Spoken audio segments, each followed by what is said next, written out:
My son texted me the night before Thanksgiving and told me I wasn't welcome at my own family's dinner. His wife added her own line right under his, telling me maybe one day I'd earn a seat at their table. I read it twice, put the phone down, and opened my banking app instead. I canceled every single payment I had been quietly covering for them for 3 years. 1 hour later, my phone lit up with 95 missed calls. My name is Walter Higgins. I'm 64 years old. I live in Columbus, Ohio, and for a long time I thought being a good father meant never saying no.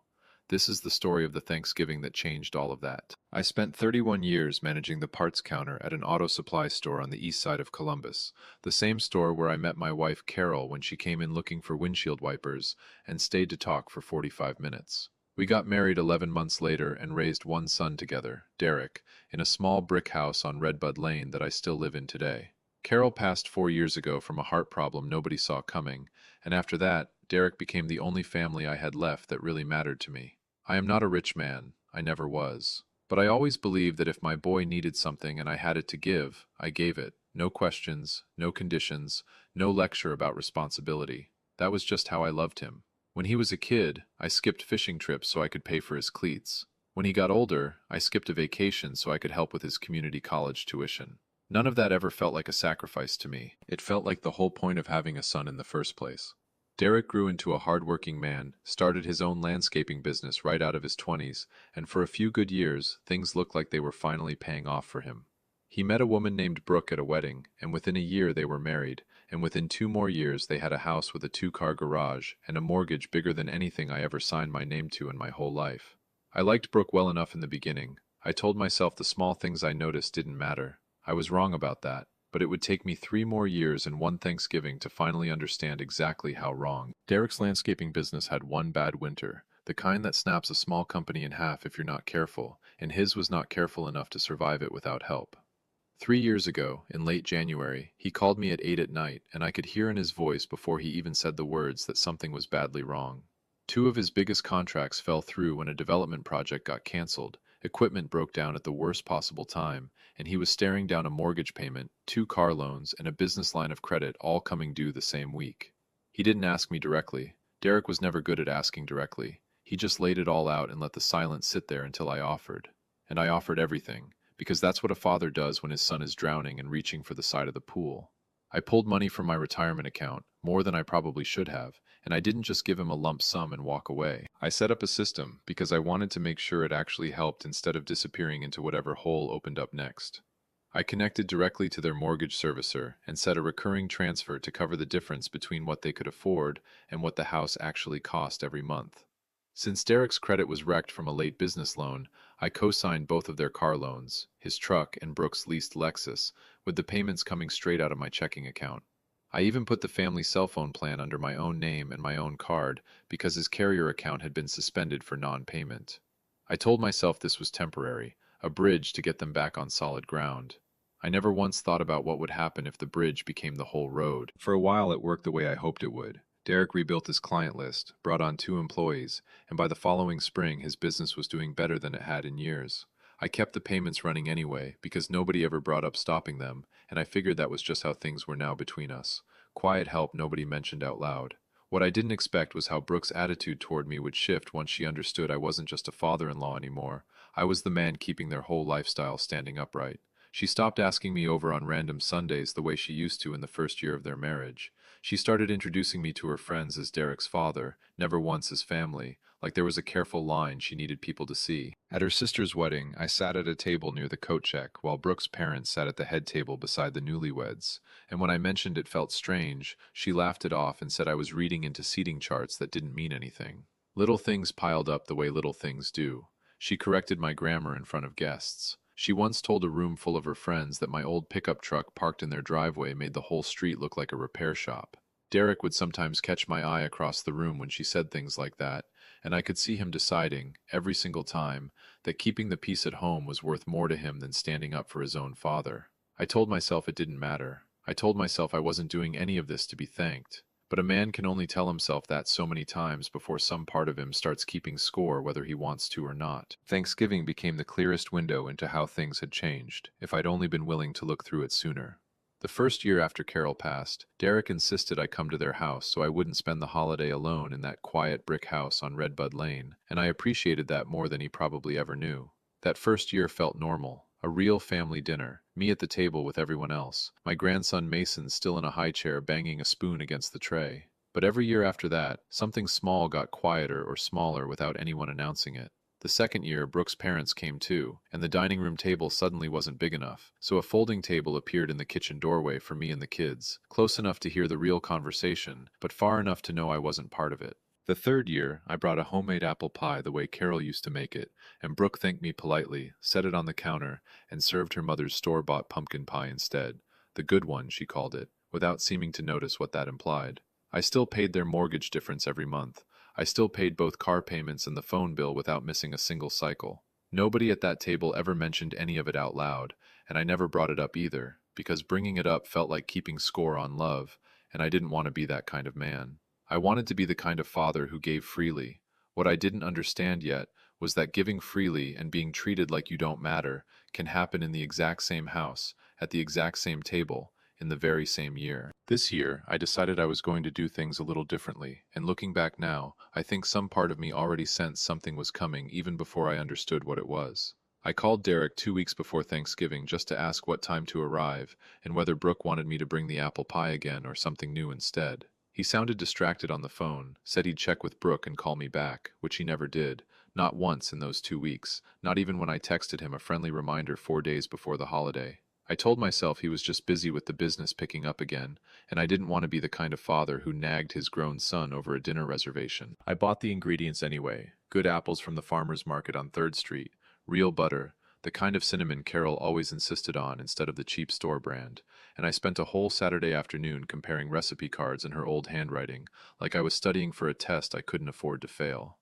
I wrapped small gifts for my grandkids, Mason and little Lily, a toy truck and a stuffed rabbit I picked out myself at a shop downtown, and I set them on my kitchen counter next to the pie ingredients, feeling something close to excitement for the first time in a while, the kind of feeling I hadn't let myself sit in fully since Carol passed.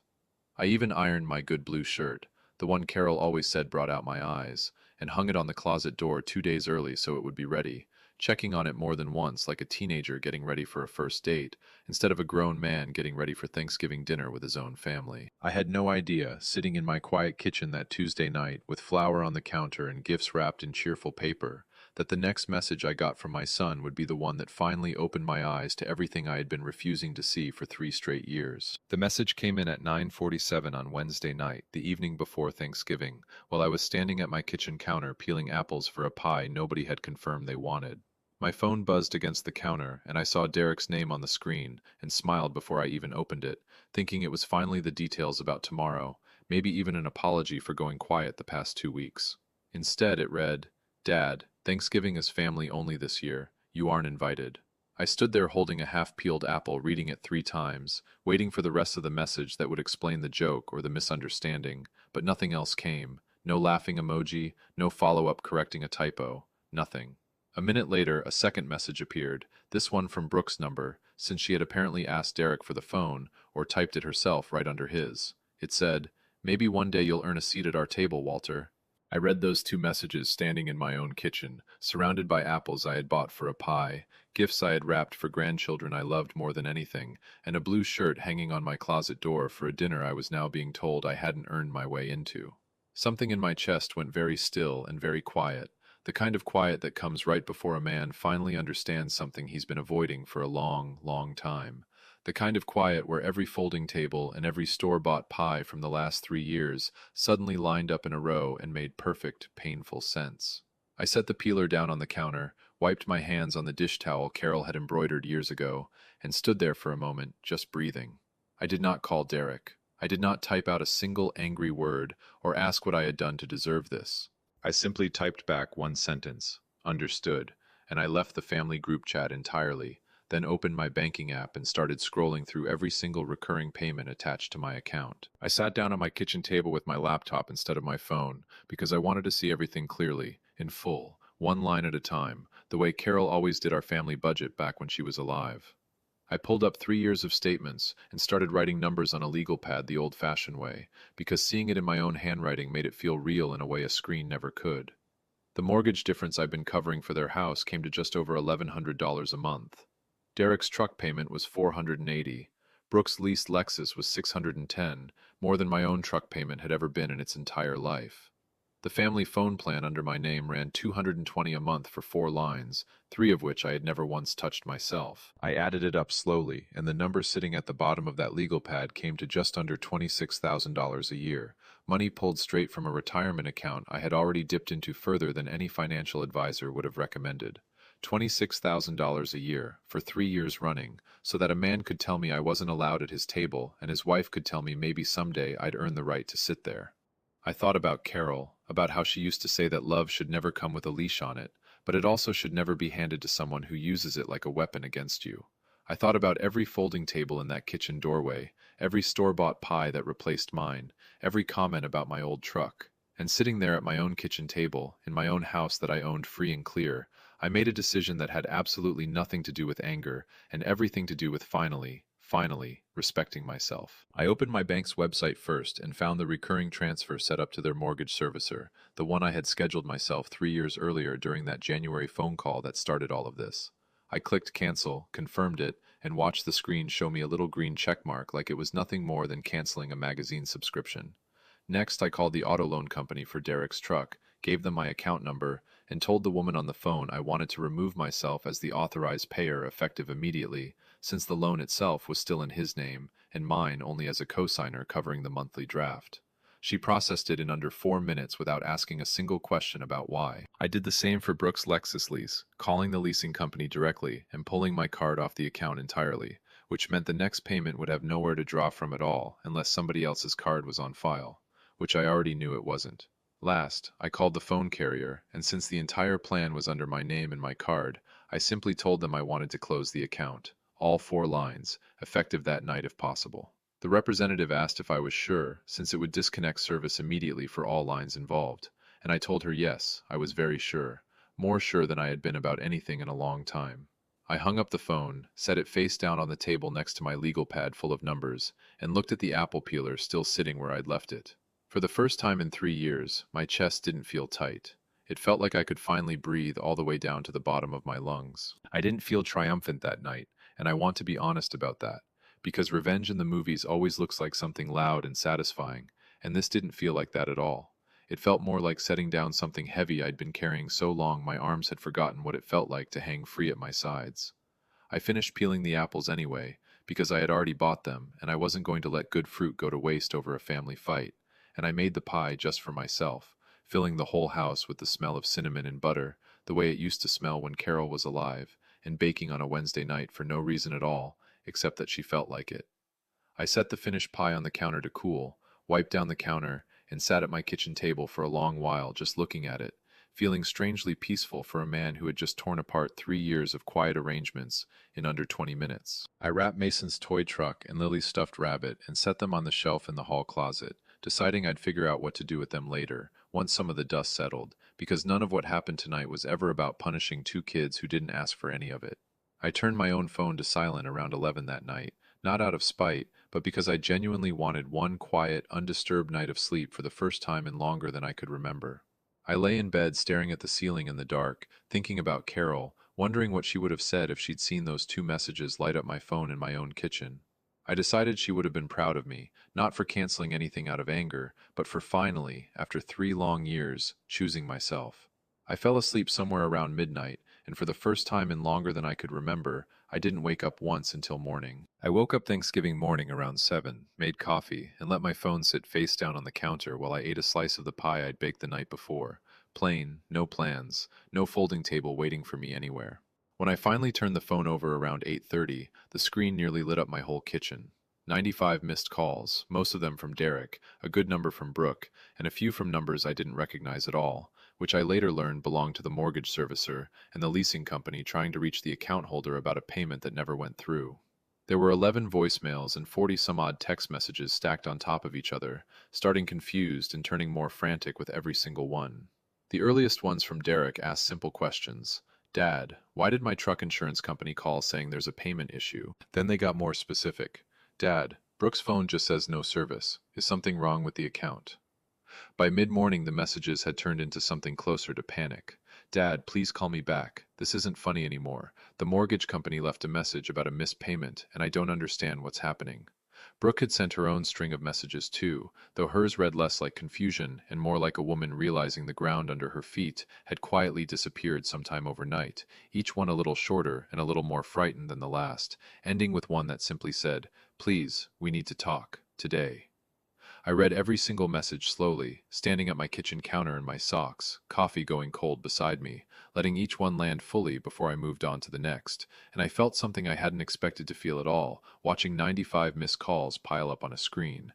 I felt calm, completely, entirely calm, like a man who had finally set down a weight he'd been carrying so long he forgot it wasn't supposed to be his to carry alone. Around 11 that morning, I heard tires in my driveway before I heard the knock, and I already knew who it was before I even looked out the window.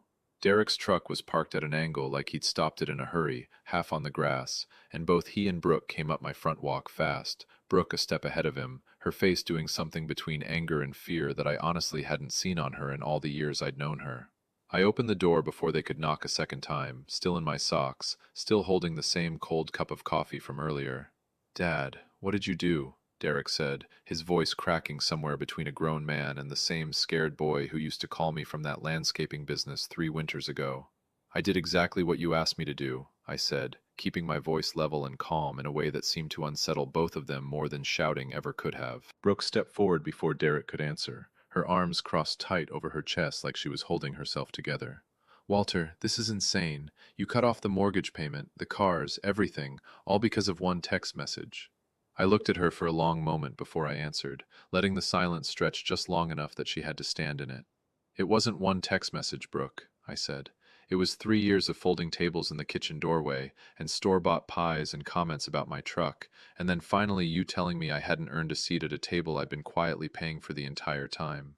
Her face went pale in a way I hadn't seen before, the exact color of someone doing math they should have done a long time ago, and finally getting the answer. I invited them inside because Redbud Lane never turns family away at the door, even family that just spent 3 years forgetting I was family too, and we sat at my kitchen table, the same table where I'd written that legal pad full of numbers less than 24 hours earlier, the pad still sitting there in plain view for both of them to see. Derek looked like he hadn't slept, and honestly I felt for him, because I don't think my son ever set out to hurt me. I think he just got comfortable letting somebody else make the hard decisions in his marriage, while he stayed quiet in the background. I told them both the truth, plainly, the way Carol always said a man should speak when it actually mattered. No shouting, no dramatics, just facts laid out one after another. I told them I never once regretted helping them through that terrible winter, and I never wanted a single thank you for it. But I also never expected to be told I hadn't earned a seat at a table I was literally keeping standing every single month.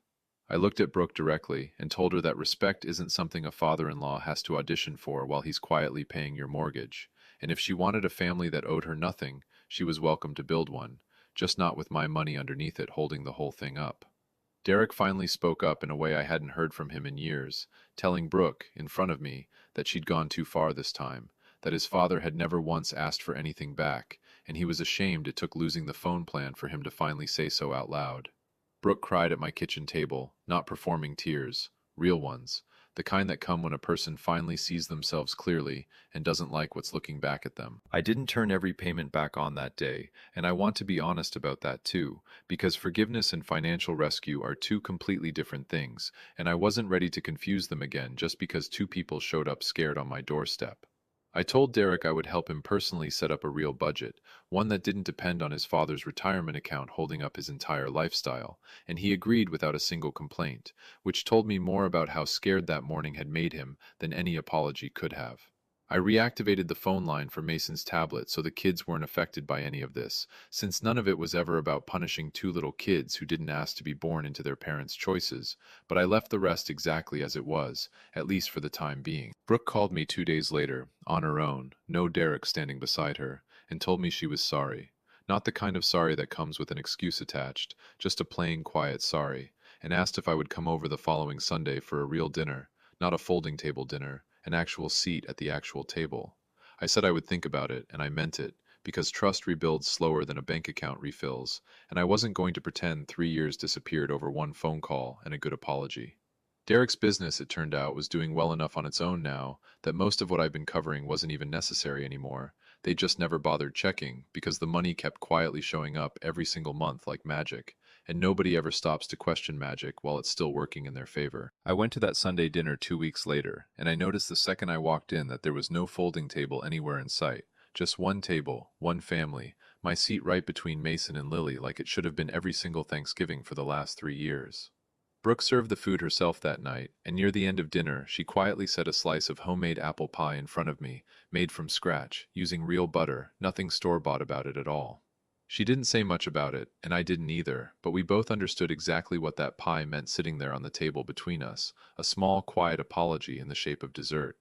I still live in the same small brick house on Redbud Lane, and I still keep Carol's picture on the mantel where she can see the whole living room, and some nights I tell her out loud how the whole thing turned out, the way I used to tell her everything when she was still here to listen to me talk. I never went back to paying anyone's mortgage or car payment or phone bill again, not because I stopped loving my son, but because I finally understood that real love doesn't need a bank account attached to it to prove itself, and any table worth sitting at should want you there for free, not because you're useful. These days, when Thanksgiving comes around, nobody texts me the night before to tell me where I stand in my own family. I just show up, the same way I always should have been allowed to, as exactly who I am. Nothing owed, nothing earned, just family, sitting together at one table, the way it was always supposed to be from the very beginning, long before any of this ever needed to happen at all.